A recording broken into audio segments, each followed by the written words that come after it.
This is Spacetime Series 25, Episode 27, for broadcast on the 4th of March 2022.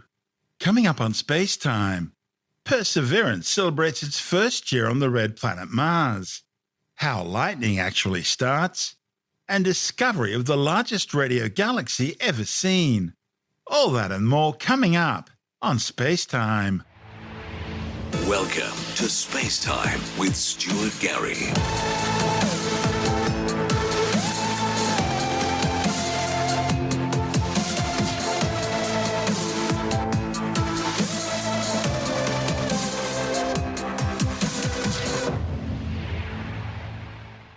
NASA's Mars Perseverance rover has celebrated its first year on the surface of the red planet.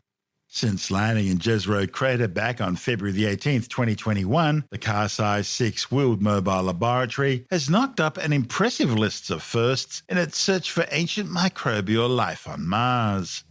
The mission successfully deployed the Ingenuity helicopter, a tiny tissue box-sized twin-rotor aircraft which has been scouting ahead of Perseverance, looking for interesting geological formations and determining the best way to get there. The 1,025-kilogram rover's also begun collecting samples of Martian rock and regolith as part of what's the first ever sample return mission to the red planet. It's collected 6 rock core samples so far for eventual return to Earth, and will collect 2 more in the coming weeks from the Cha'ai Rock Formation, named after the Navajo term for frog. These are a set of dark rubbly rocks representative of what's seen across much of the crater floor. Perseverance has also tested MOXIE, the Mars Oxygen In Situ Resources Utilization Experiment. It's the first prototype oxygen generator on the red planet. Perseverance recently broke the record for the most distance travelled by a Mars rover in a single day, travelling almost 320 metres on February the 14th, its 351st Martian day or so of the mission. And it performed that entire drive using AutoNav, the self-driving software that allows Perseverance to find its own way around rocks and other obstacles. The rover has now nearly wrapped up its first science program in Jezero Crater. The location was selected because it contains some of the oldest rocks on Mars, and an ancient lake bed with the remains of a fan-shaped river delta that once flowed into the lake, bringing with it lots of sediment from further upstream. These rocks and sediments would have preserved and recorded the entire history of the local environment going back billions of years, an environment that once hosted liquid water and so is a prime location in the ongoing search for signs of ancient microbial life. But the mission hasn't been without its challenges. The rover's first attempt at drilling a rock core sample came up empty, prompting an extensive testing campaign to better understand the characteristics of fragile rocks. The team also needed to clear out pebbles that had dropped into part of the sampling system that holds the drill bits. Meanwhile, Perseverance's airborne companion Ingenuity has also proven itself to be invaluable. Although it's been grounded for the last month or so due to a major dust storm, it's now resumed flying and has just completed its 19th mission. It was originally designed to only fly 5 times to simply prove that an aircraft could fly on another world. Perseverance and Ingenuity are now making their way back to their original landing spot, from where they'll then head towards the river delta as their search for evidence of past life on Mars continues. This report from NASA TV. Propulsion, go. EDL phase lead, go. We have deemed Perseverance ready to execute entry, descent, and landing on her own. Confirmation of entry interface. Perseverance is currently going 5.3 kilometers per second, about 120 kilometers from the surface of Mars. It will start controlling its path to the landing target. Parachute has deployed and we are seeing significant deceleration.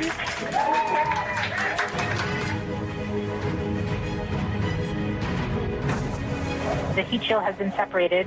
Perseverance now has radar lock on the ground. The back shell has separated. Skycam maneuver has started, about 20 meters off the surface.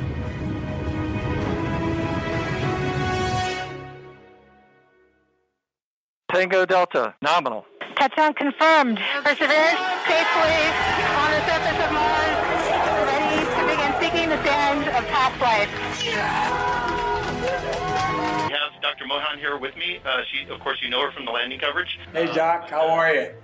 I'm doing very well, Mr. President. Perseverance is my first mission at JPL, where I've gotten to work from the very beginning of formulation all the way through operations. Being able to work with this incredibly diverse, talented team that has become like a family, spending years creating our own technological marvel has been a privilege. You did an incredible job. It's our honor to be given these kind of tasks. It's what we live for. And so I'm surrounded by a few hundred of my best friends in this and a couple of other control rooms and online. You know, these are really big team efforts, and it's important to us to get as much of the team to join with us today as we could. And we really appreciate your time. Appreciate it. I'm flattered you take the time to let me talk to you.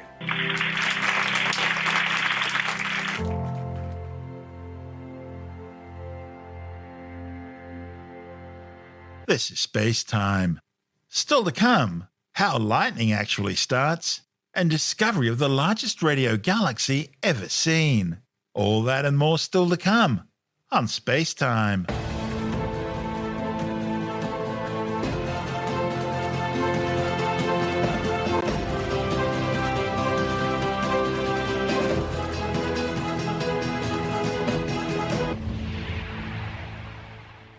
A new study has confirmed the hypothesis that lightning is actually triggered inside thunderstorm clouds by streams of electrons through the condensation of atmospheric water vapor molecules. The findings, reported in the journal Geophysical Research Letters, could fundamentally shift the future of lightning research and ultimately help protect humans and infrastructure from lightning strikes. Lightning, for all its breathtaking and fearsome beauty, remains an incredibly mysterious force in nature.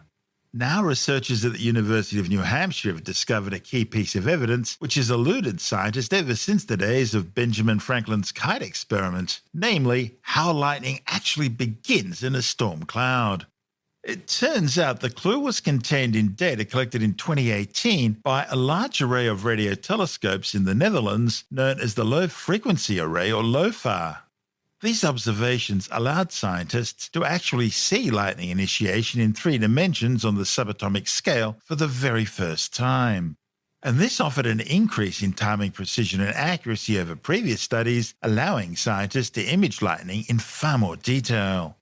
After months of piecing together a 3-dimensional map using radio waves, the authors grew increasingly confident that the sources of lightning are indeed streamers, that is, a branching development of tiny spark-like discharges.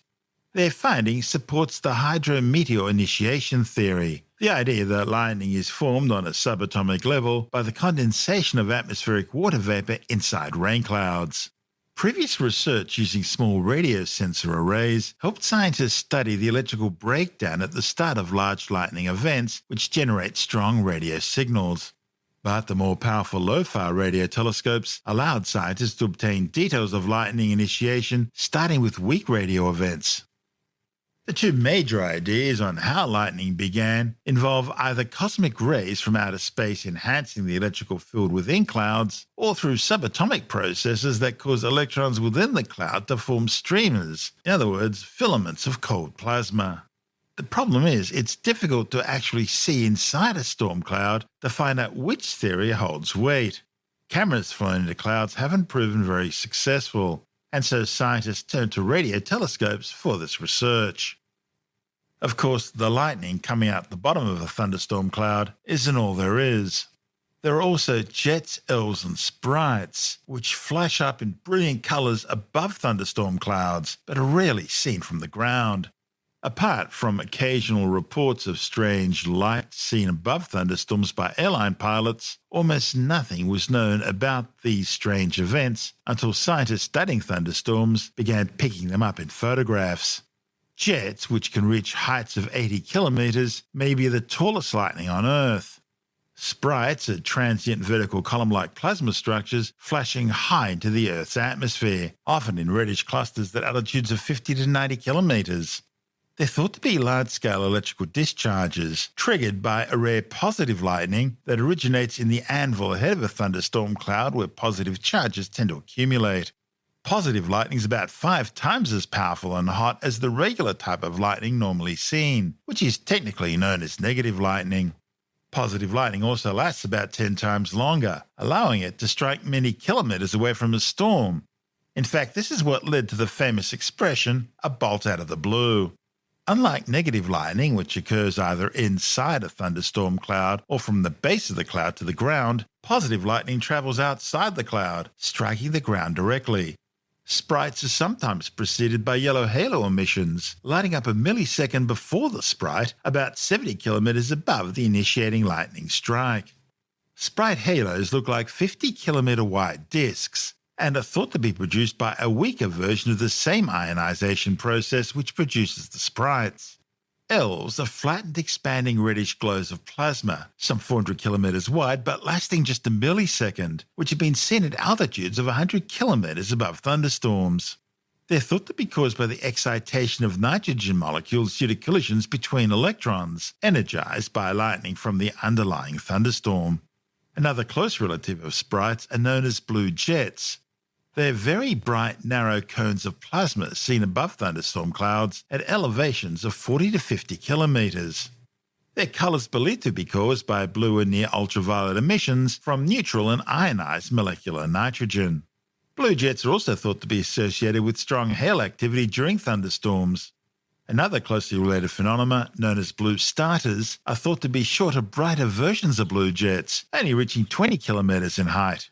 And then there are spectacular features called gigantic jets, which are thought to be bigger versions of blue jets, stretching for kilometers in length.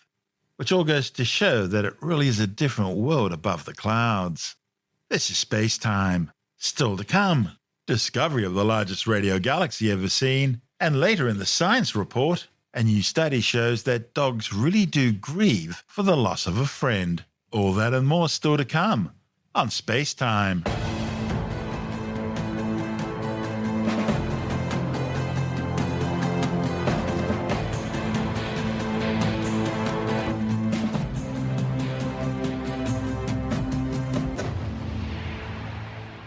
Astronomers have discovered the largest radio galaxy ever seen, a massive stellar city at least 16 million light-years across. The findings, reported in the journal Astronomy and Astrophysics and on the pre-pressed physics website archive.org, indicate the galaxy, which is some 3 billion light-years away, is 100 times larger than our own galaxy, the Milky Way. Radio galaxies have actively feeding supermassive black holes that are very luminous at radio wavelengths, hence the name. The study's authors say the pair of plasma plumes ejected from this black hole's accretion disk is the largest structure ever made by a galaxy so far known. Supermassive black holes are thought to look at the centers of most, if not all, galaxies. As matter falls onto a black hole's accretion disk, it's ripped apart at the subatomic level, releasing huge amounts of energy. Now, most of this material will eventually pass beyond a point in space called an event horizon, a sort of point of no return, beyond which matter falls forever into the singularity of the black hole, unable to escape. However, not all of it falls into the black hole. Some is directed into powerful jets before reaching the event horizon, and this material is then shot out into space perpendicular to the accretion disk at close to the speed of light. Depending on the angle we see them at, these are referred to as quasars, blazars, or active galactic nuclei. And these events are hypothesized to slow down the birth of new stars by blowing material out of the galaxy and into intergalactic space, and by heating up surrounding gas, preventing it from cooling enough to collapse into star-forming molecular clouds. Therefore, these active black holes strongly influence the life cycle of the galaxy as a whole. These new observations were captured by the European Low Frequency Array Radio Telescope LOFAR, which we mentioned in our last story. They show the two plasma plumes reaching out into deep space from above and below the accretion disk. It's simply the biggest structure ever seen generated by a single galaxy. The study's authors have named this giant structure Alcyoneus, after the son of Uranus, the Greek mythological god of the sky. This giant is said to have fought against Heracles and other Olympians for supremacy over the cosmos. The massive plumes of this black hole are so large, astronomers think they could be used to reveal information about the mostly elusive strands of the cosmic web, the network of filaments and nodes, which are composed of galaxies, galaxy clusters, and superclusters that make up the large-scale structure of the universe. While the galaxies and galaxy clusters in the filaments and nodes are clearly visible, detecting the medium between galaxies has only been successful in clusters. And that's where this new radio galaxy comes in. This is Space Time.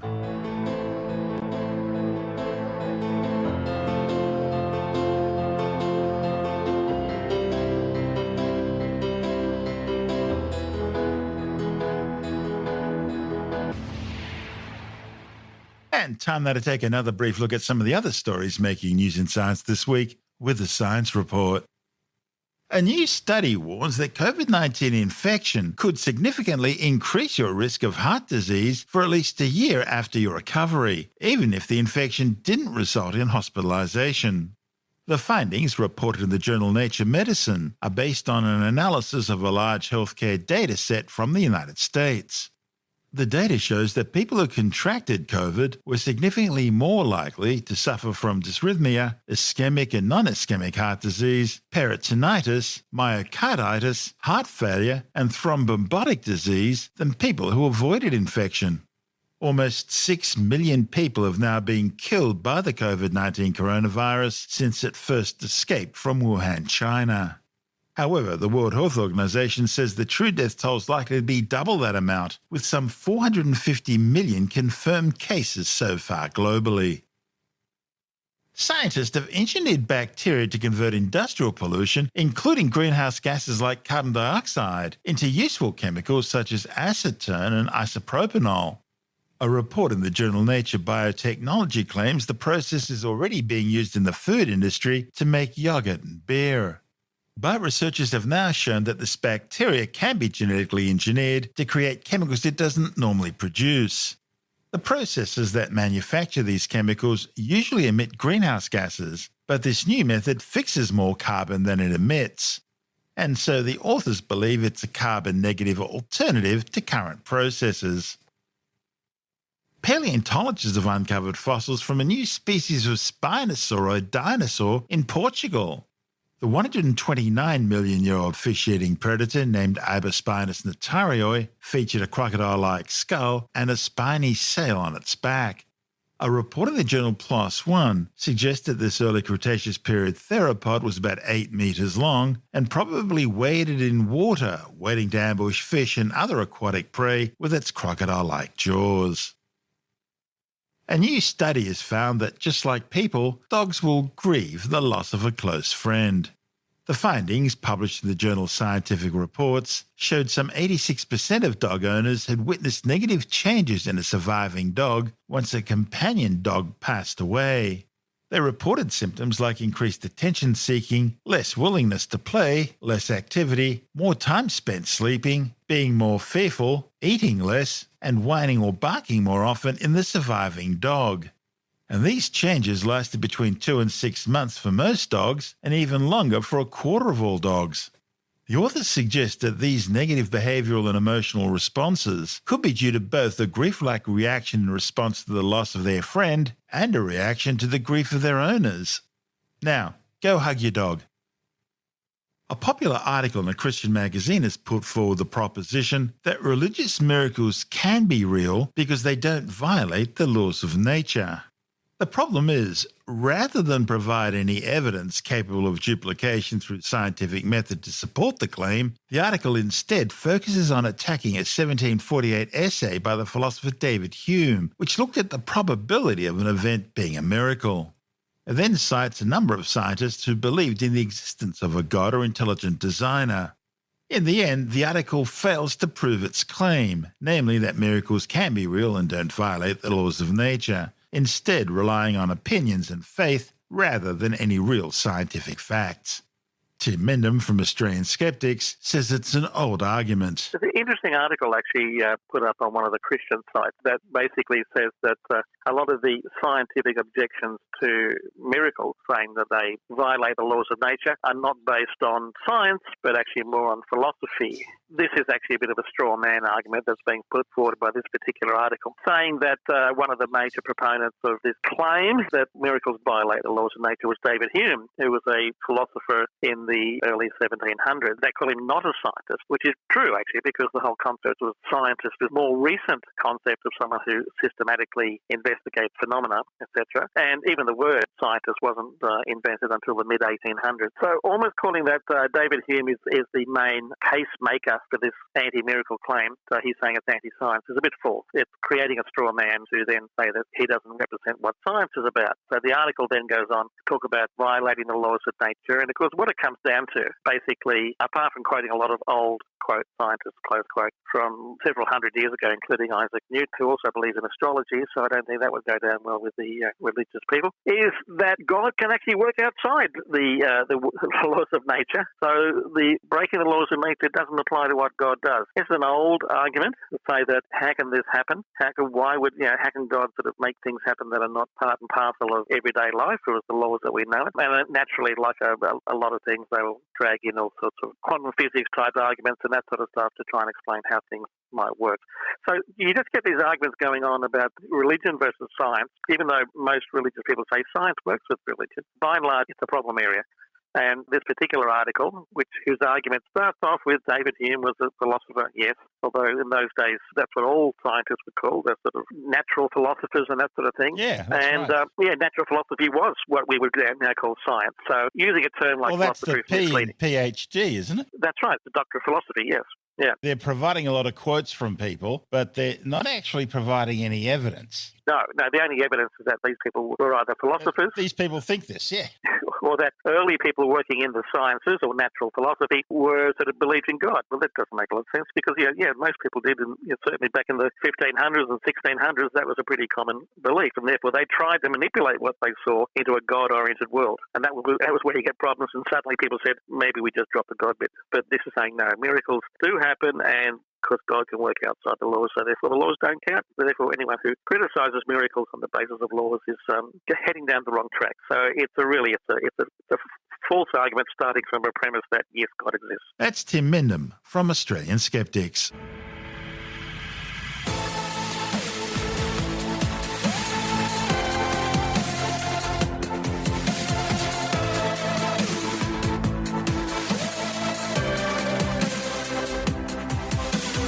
And that's the show for now. Spacetime is available every Monday, Wednesday and Friday through Apple Podcasts, iTunes, Stitcher, Google Podcast, Pocket Casts, Spotify, Acast, Amazon Music, Bytes.com, SoundCloud, YouTube, your favourite podcast download provider, and from spacetimewithstuartgary.com. Spacetime's also broadcast through the National Science Foundation on Science Zone Radio and on both iHeartRadio and TuneIn Radio. And you can help to support our show by visiting the Spacetime store for a range of promotional merchandising goodies, or by becoming a Spacetime patron, which gives you access to triple-episode commercial-free versions of the show, as well as lots of bonus audio content which doesn't go to air, access to our exclusive Facebook group, and other rewards. Just go to spacetimewithstuartgary.com for full details. And if you want more Spacetime, please check out our blog, where you'll find all the stuff we couldn't fit in the show, as well as heaps of images, news stories, loads of videos, and things on the web I find interesting or amusing. Just go to spacetimewithstuartgary.tumblr.com. That's all one word, and that's Tumblr without the E. You can also follow us through @StuartGary on Twitter, @SpaceTimeWithStuartGary on Instagram, through our Spacetime YouTube channel, and on Facebook, just go to facebook.com/Spacetime with Stuart Gary. And Spacetime is brought to you in collaboration with Australian Sky and Telescope magazine, your window on the universe. You've been listening to Spacetime with Stuart Gary. This has been another quality podcast production from Bytes.com.